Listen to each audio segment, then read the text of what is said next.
Don't forget to like, follow, subscribe, and turn on notifications so that you will receive alerts when there are new episodes. Go get it. I've been grinding for so long, I wake up and chase my goals. I go out and I go get it. How to code, that's all I know. I don't succeed, then I don't breathe. Success, what does it mean? If I conquer all my goals, then I'm living out my dream. Dig deep, go out and get it. Success Chronicles, compete until it's finished. Success Chronicles, go take care of your business. Success Chronicles, it's deeper than just winning. Success Chronicles.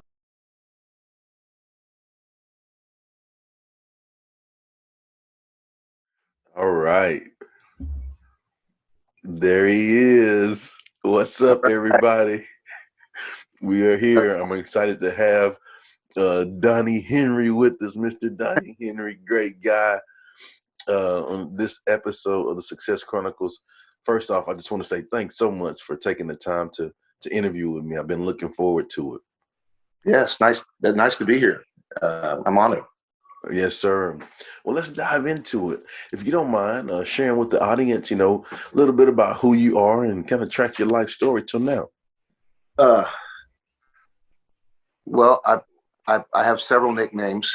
Of course, they're all in fun, but I enjoy what I say, embracing the out there, and just being myself, which is taking me into relationships like you. But I'm a creative junkie that has found that way through some experiences in my life recently. In the last 5 years, I lost my mother to Alzheimer's, and a very, it was a sad deal, but at the same time, it was something of relief, and but I didn't want to let that go that easy.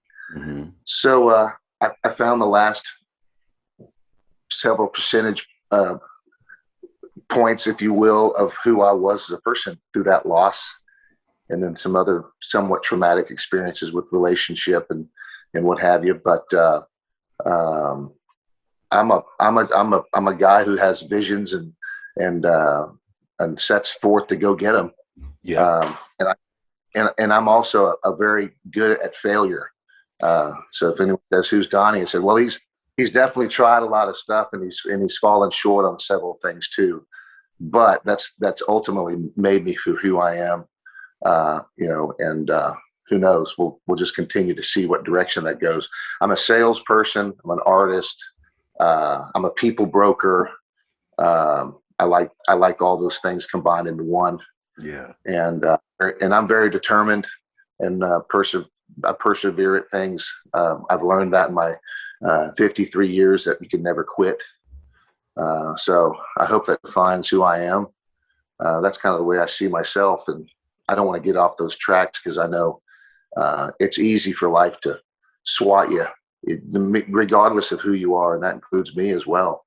Yeah. Just because I say guy doesn't mean I haven't stopped dealing with these challenges that life will throw at you. So that's your question. Well, I think definitely we are a continued work in progress, if we want to be great, and then the next phase, I think the most successful people are the ones that have failed the most, right? Enough, and then I know we're walking into what defines success, but you look at some of these guys who've met pinnacles on so many different levels and arenas, whether it's financial, whether it's spiritual, whether it's any type of profession, athletes. I mean, all those guys. I only have to imagine there's only a few of them who are born blessed enough just to walk into something like that. If that, Yeah. I mean, you can name names, but all their stories are in alignment with never quitting and never giving up.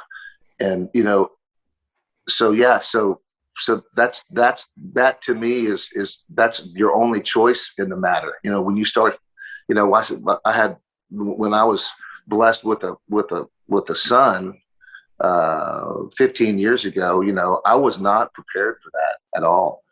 But I mean, really, who is to begin with? But even if you prepare for it, it's still something you have to get through. And there's been a lot of trial and error with that experience. And but it's my job now to set the example, not just for him, but for myself. You know what I mean? And Yes, sir. And so ultimately, makes the person who you are. It's overcoming those difficult challenges in a way that you can keep getting better at it and not go the wrong way. Because going the wrong way, I think, is the easy way. Going the right way is the hard way. So, there's always that. So I think you'll find that congruent with a lot of people who, regardless of what their level of success is, it's still consistently, emotionally and spiritually and physically trying on a very equal basis, when it comes to that kind of. Yeah, period. Yeah. Yeah. Yeah. Well, what are 3 things you've accomplished in your life that you're proud of? That's probably the toughest question. I mean, I can go from, just saying I've made it 15 years with that same young man to I don't even want to go with my comedy aspect, but just getting myself up when I really didn't want to be getting up, learning to fight through adversity, which adversity to me is anger, impatience, sluggishness, non-productivity. Those things can be a barrier to me, and fighting through that is the toughest thing for me.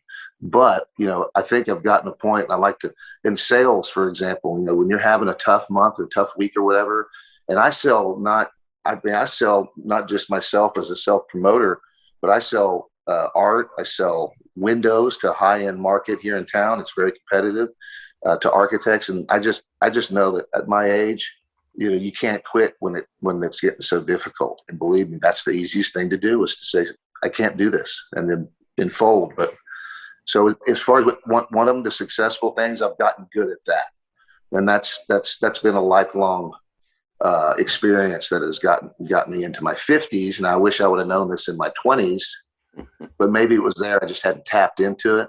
Yeah. 2 other things that I've been successful with is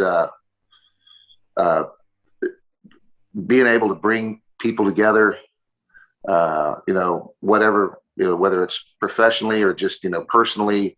I think that, what you experienced at my July 10th show with Monique was exactly that. There wasn't thousands of people there, but I can tell you there's a lot of people who never met, like you and I, who gravitated towards one another.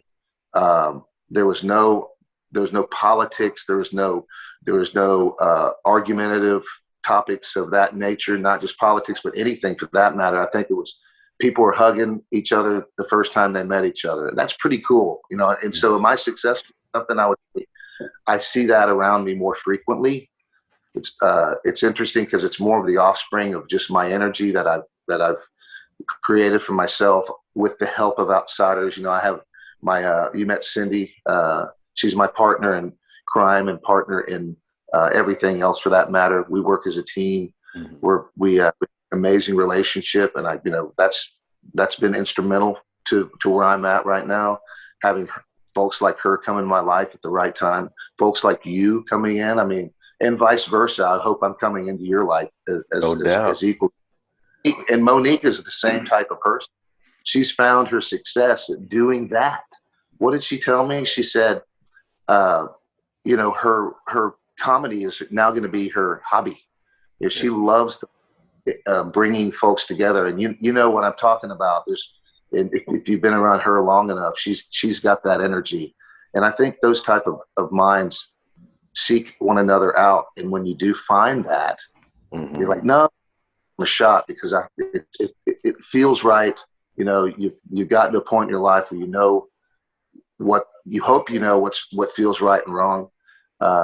Because I sure as you know, without talking about the failures, but I've failed at over trusting situations and people.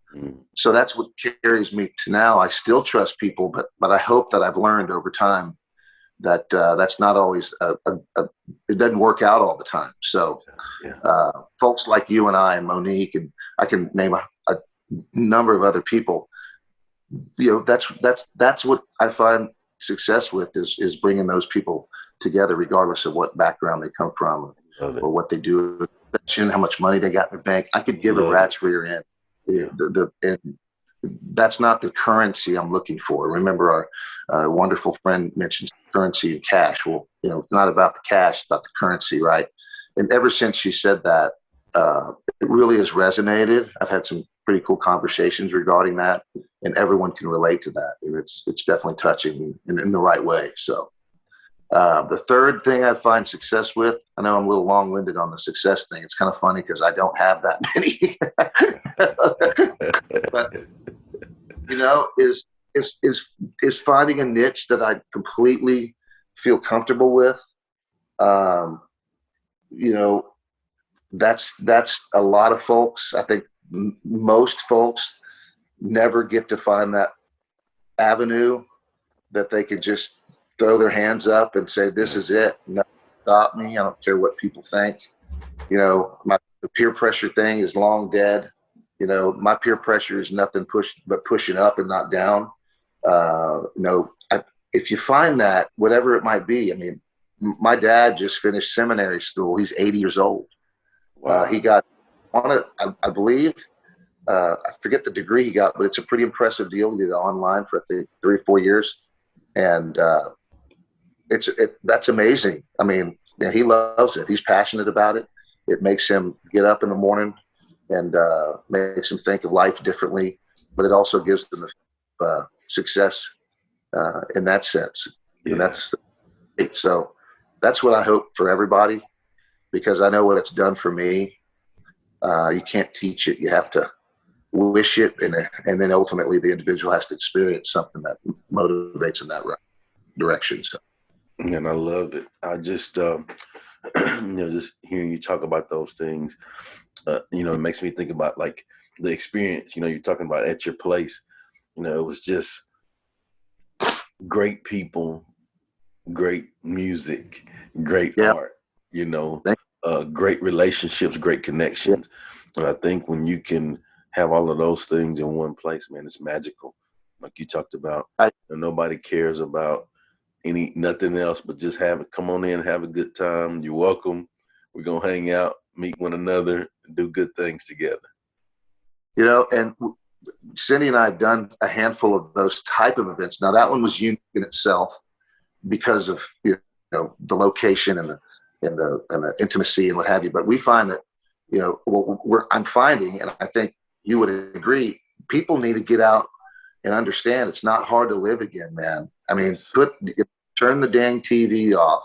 You know, get that voodoo out of your head, because it's a voodoo box, and go get back into being human in a social way, in a way that there's nothing else but, like you said, the energy, the art, the music, you know, and we didn't expect to be a catalyst for that, but it's, you know, we were doing this before last year, and the same energy was there, so the momentum was fantastic. But when last year happened, it literally made us go back to the drawing board, because that's what creative people do. You know, people who do what we do. And you say, okay, we were here, but now we got to redirect. We can't market. We got to go back to the R&D, you know, like Wile E. Coyote going back to the blackboard, how he's going to get the Roadrunner, right? That's what we did.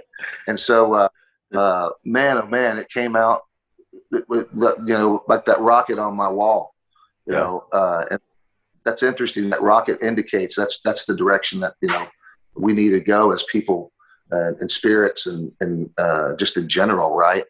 So we got lucky in a sense, but at the same time, not really. It's just, you know, life throws lemons at you, and you keep making lemonade is all you can do. And it's not easy. It's not easy, but like I said, when you feel obligated because of the way that you set yourself up emotionally, spiritually, and even professionally, yeah, you're in it. And now you're you know, hopefully it's not always against the current, but sometimes it's going to be. But enjoy those waves of downhill, you know, slippery slope in a great way, sliding into great directions, right? Because, you know, and you didn't get where you are based on all your perfect decision making, you know, or what, you know, just society and life can throw at you, like we've all experienced recently as a world. Mm-hmm. So, yeah, you don't have a choice at a certain point in your life. And that's what I find. It's like, look, this is what I do. As frustrating as it can be some days. Yeah. And of course, creative people struggle with, are you doing it? What are you doing this for? You know, you start asking your questions like everyone else does when they're dealing with something that's non-predictable and extremely mysterious and somewhat risk-taking based on your own desires to be successful, are all based on your abilities thereafter, you know. Yep. So yeah, and so it's all rewarding, but it's also a struggle at the same time. No different than really any other person's daily routine, professionally and spiritually, emotionally, etc. But those events, back to that, I think it lets people put all that aside, yes, for a couple hours and just say, yeah, this is it, and this is great. And that was the feedback we got. Mm-hmm. Is the people that I was pleasantly surprised had the same reaction of people who I expected to enjoy it. You know what I'm saying? So it basically equaled the playing field in that sense, and that's pretty special. It makes me feel good. That's my reward, and that's Cindy's reward, and everyone else that helps out at that stuff. So I'm glad you got to experience that. Yes, sir. Well, you know, just hearing you talk about your journey, hearing you discuss the things that you're proud of, I would consider that to be hugely successful. So let's hit on success. What is your definition of success? I think, you know, I would expect everyone's definition of success to be pretty unique. You know, my definition of success is more of a individual experience as much as it's always been what people think of you experience. Like, oh, that guy's successful. He drives a nice car. He's got tons of money in the bank. He always has pretty girls around him or whatever, you know. And, you know, that's just the, you know, the hierarchy of maturity, you know what I'm saying? Mm-hmm. So everyone, you know, we majority of people have to go through the struggle to get where they want to be, or they're not trying hard enough. I mean, so the success to me is, okay, you know, I've made several bad decisions. I've had many failures in my life. There were several times, like I mentioned, that I could have just laid down and said, this is not for me. I can't do this. I can't. And without going into all that detail, because it's a whole different podcast, if you ask. So that was a different journey for me.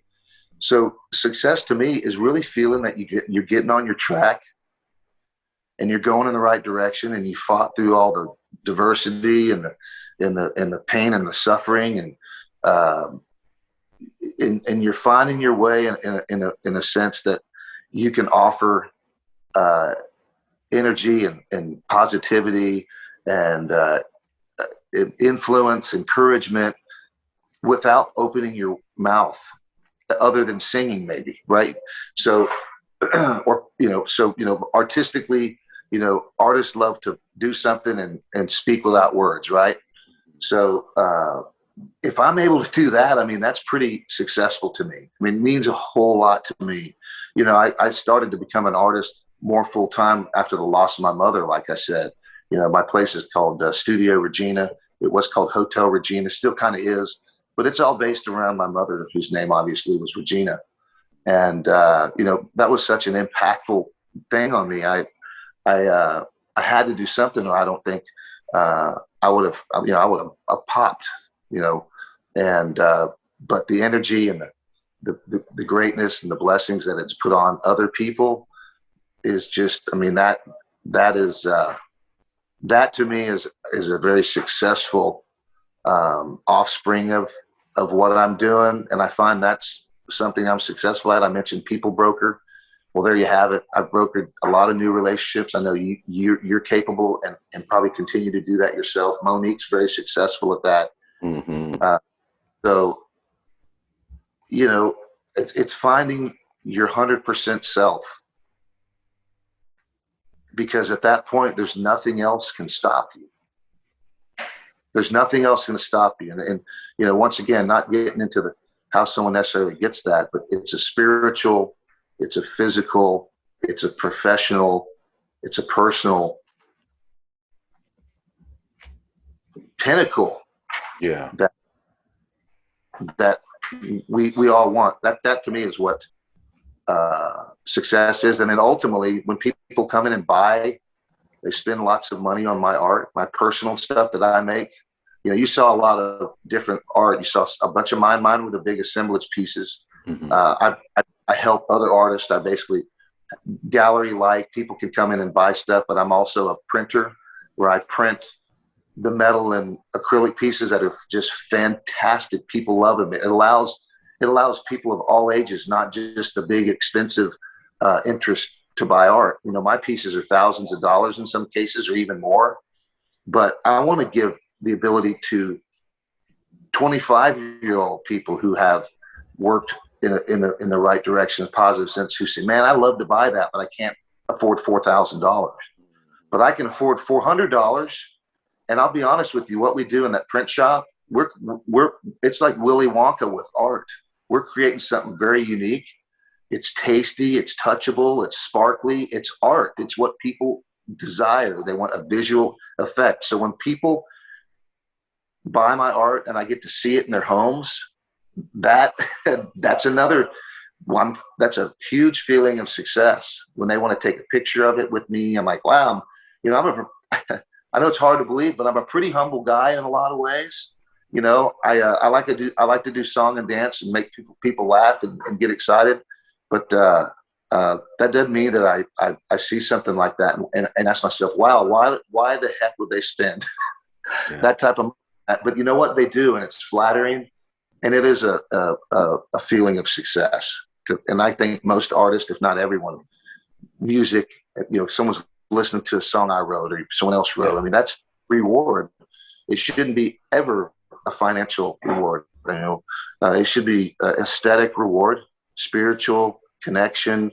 All those things is what I think makes me where I feel success, and where I know that there is a feeling of success with all the connectivity involved, the customer, me, the people who help get it there.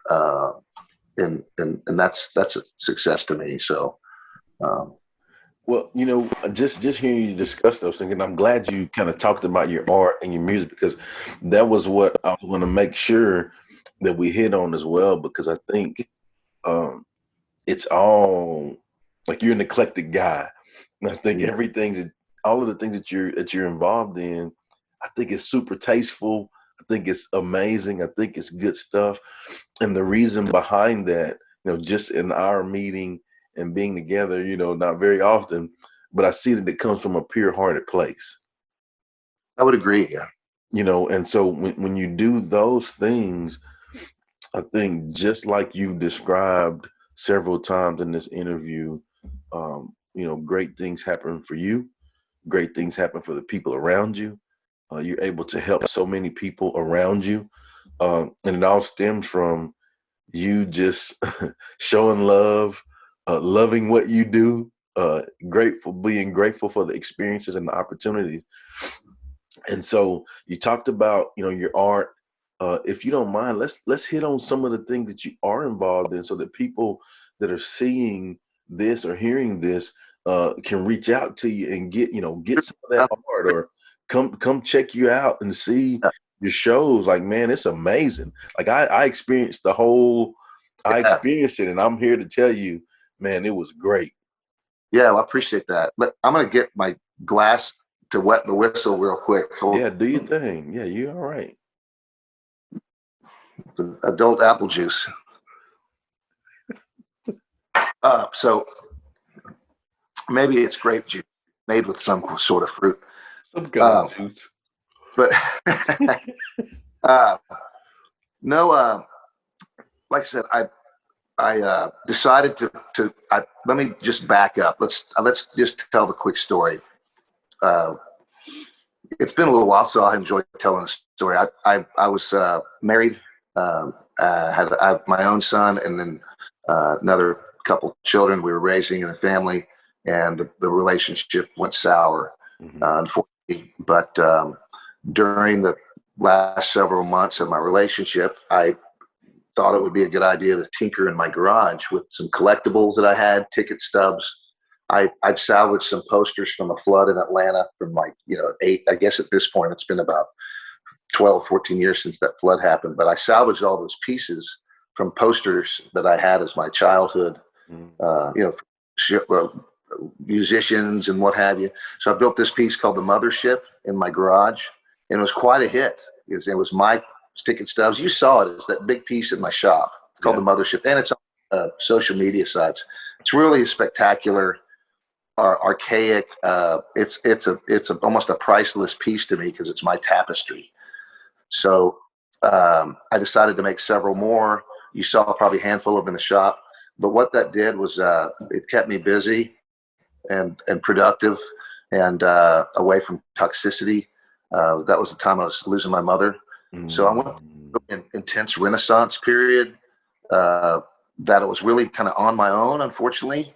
And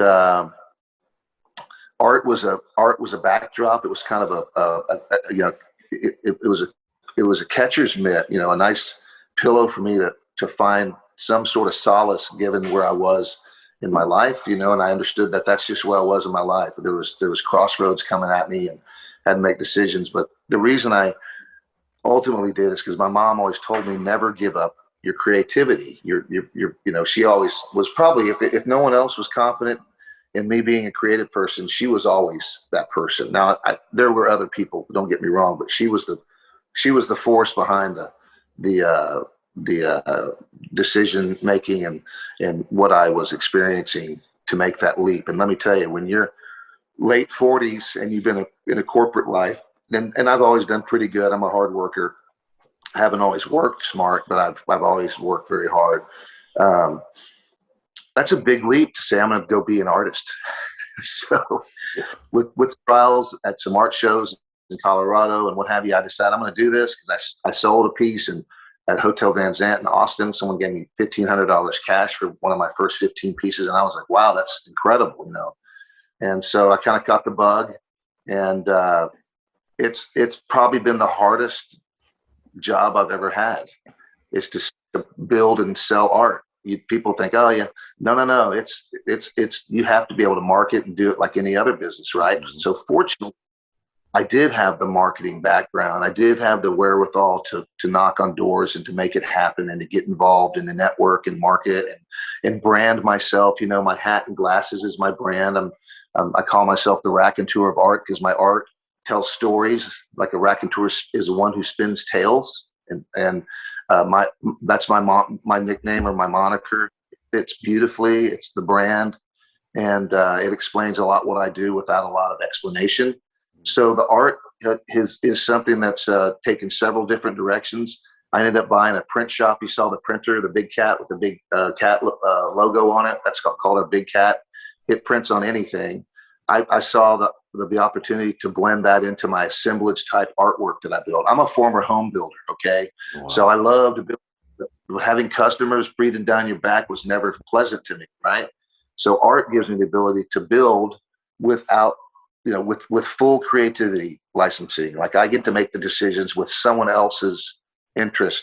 And so what I did is I would take other people's collectibles and build these beautiful storyboards, they're called, and it was their tapestry. So guess what? All that stuff that they had collected, thinking, oh, grandpa gave me this, or grandpa gave dad this, and there's stuff that people have generationally. They go, I want to keep this for something maybe one day. Well, my rhetorical question is, what? What do you put it on? If you create a piece of art, it's a presentation every time.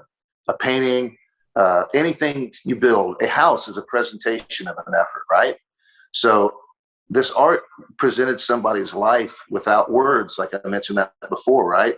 So I've done several of them at this point, but the printing has shown me the ability to scale, because my pieces that I build for individuals, like we're talking about, like my mothership, those are very intimate. They take a long time.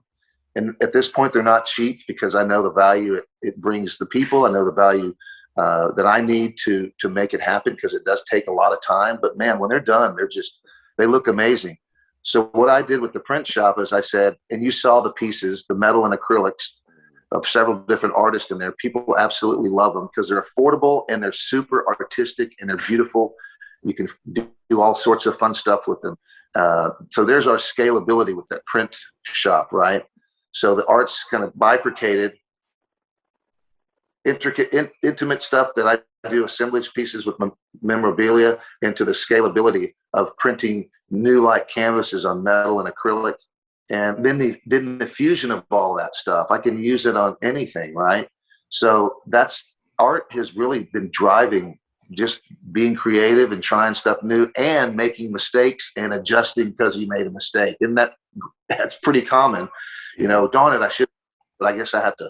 And the next thing you know, you have a new technique in front of you that happened because of an error. It's overcoming adversity is the best way to look at it as an artist. Any artist will tell you that happens. So with last year, I have a great resource of guys that and ladies who've been a part of this journey, who have come kind of swam to the boat in a sense. My partner Bob Vogt, we call him Q. You met Q. You know, if you know who Q is on James Bond, well, Bond wasn't Q. Bond wasn't Bond without Q, right? He was the guy that had all the weapons and stuff. Well, that's who Bob Vogt is. Pat Broadway, he's a backline guy who is a talented bass player. You met him, you saw him play in front of you, his stand-up bass. I can go on and on. I got people who have found a role in this journey that we have at my shop. So those two guys in particular, they are gearheads like myself, but they have the ability to actually fix and build cars, engines, bodywork. So guess what we did last year when we had to build asset value? Because as a member, I'm not just an artist. I try to be as business savvy as I can, and hopefully the decisions are fruitful. So we invested in some old vintage cars, and we built them up because we had the time, I had the resources. So I didn't get to take you over to the Rack and to Resto mods. We're finishing up a 68 TR4 Triumph. It's beautiful. You might see it on my web pages. My social media pages. We have a 1960 Jaguar that's in production right now, and we have several others behind that. So that's going, and it all makes sense because it's people being resourceful and basically taking the same model of building a house and contracting where necessary. And so I've got this machine working over there that in the creative world that is, it's a fight, but it's working in the right direction. We have a great group of people over there doing everything like that. So that's the creative side. And then being from the construction business, I sell a high-end line of windows to the large home builders in Houston. And I have like 3 builders.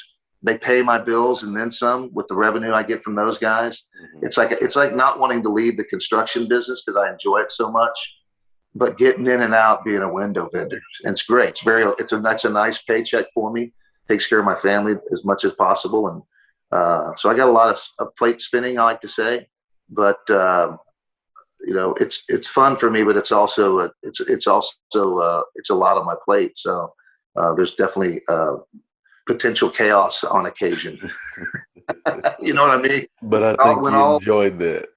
Yeah, well, I do kind of like living on the edge in a sense, if that's what that would be. But yeah, but if one day all of them are giving you a hard time, it can be a struggle. But there's also days they're all hitting on this band, like bam, bam, bam, just nailing it, and that's quite rewarding as well. So the validation aspect of that is great. It reminds you like, okay, this is what I do. This is what I like. So that's it. Well, before we get off, if you don't mind sharing with the audience where they can go follow you and check you out and show you some love with all of the Oh, amazing things that you have going on and get some of that art. right. We're always available. My shop's at 10222 Georgia Bell, number 100 in Houston, Texas, 77043. Most of my social medias are, well, I guess Facebook is Donnie Henry Art, Instagram's Donnie Henry Art, and then I believe my website is also Donnie Henry Art. We've gotten a little organized on the social media front, which is what we're actually working on, by the way. So when you go to my pages, you're like, wow, who does this crap? It's me. So go easy. I try to be, but that's another resource that we're trying to get involved in. We know the power of it, but I do appreciate you bringing me on your show, and I hope to see you again. Now, where do you live? If you don't mind me asking, where are you at? You San Antonio? No, I'm North Houston. I'm Houston. You are? So we're close, man. We for Yeah. sure. My intentions are to come by often and be an Yeah. avid supporter and help Yeah. promote the things that you're doing, because like I said, it was a great experience. Going there, pleasantly surprised. I mean, Good. like I had no first, like I just knew just going on a relationship. Someone invited me, went Yeah. there, and man, I'm telling you, the whole time it was like jaw dropping to me. That's like Monique. Monique looks out for folks like you and I, and that's what I like yeah, about it. She's not going to put you in something that she doesn't think is going to be a good thing for everybody. But as far as the event, before I leave, Chip, is we're always kind of working on an event upcoming. We don't schedule them because there's obviously a lot of front end E's and I's to cross and dot. But we have some stuff that we're working on. But that event you went to, we want to do that more on a monthly basis. yes, So as we develop that game plan, we don't know what direction exactly, but we're thinking maybe some more local comical talent. I've got several friends that are musicians. I know they're hungry to perform. yeah, Hungry to hear. I got the noise. I got the noise makers all day long. So I'll definitely keep you in the loop on that. And I think you could get some more folks over there to let them experience the same thing. And I highly advise, if anyone's watching this at any time, stay in touch with Chip. Follow me on my pages, because yes, we have some really cool ideas coming. We're just trying to work on some of the bigger events, but these smaller events like you went to, you should see those pop up more frequently as we move along through the year and next year. We feel pretty good about and I can't tell you again enough how much of a great experience it was. And so, yeah, so and your lovely wife, enjoyed meeting her, and I know Cindy well. So yeah, come and see us, man. Like I said, anytime. There's usually someone over there doing something, and we're going to Colorado Monday, so we're going to take a breather for about a week and a half. We're looking forward to doing that. We're working an art show up in Carbondale, Colorado, called Mountain Fair. It's a lot of fun. awesome. And just going to continue the journey, man. I appreciate you having me on this morning. Yes, Thanks a lot. sir. Let me close it out here. Well, thank you again for taking the time, and thank you guys for checking out this episode. We'll see you next time. God bless. Go get it.